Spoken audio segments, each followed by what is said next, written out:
The WTO, like most multilateral organizations, is going through a difficult moment because of a lack of, one might say perhaps a commitment or at least the willingness on the part of all to contribute to multilateralism. Multilateralism is not easy because you really have to accommodate the perceptions of others and bring it into contact with domestic decision processes.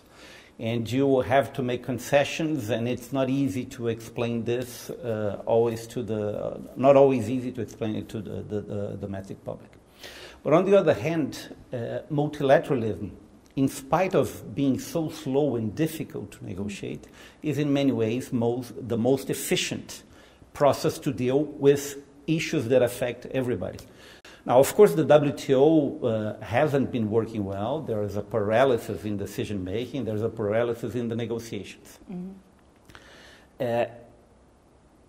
These things can only work, and we now have a history of perhaps 200 years in multilateral organization, when there is really a commitment to get things moving. And this requires a lot of understanding, a lot of discussion, a lot of trust in each other. We, unfortunately, are at a moment in which these elements are lacking.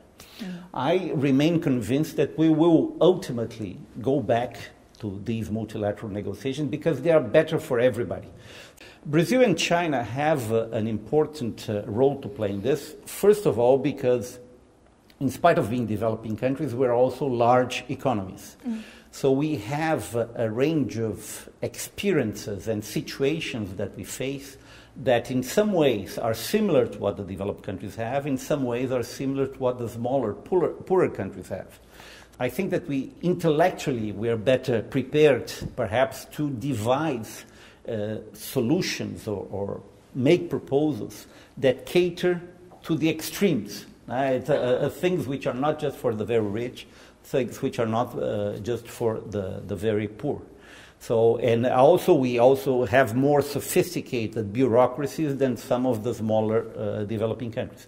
So I think Brazil and China have an absolutely essential role to play, and I think we will both benefit from continuing the tradition that we have of constructive engagement bilaterally, but also in the multilateral organization.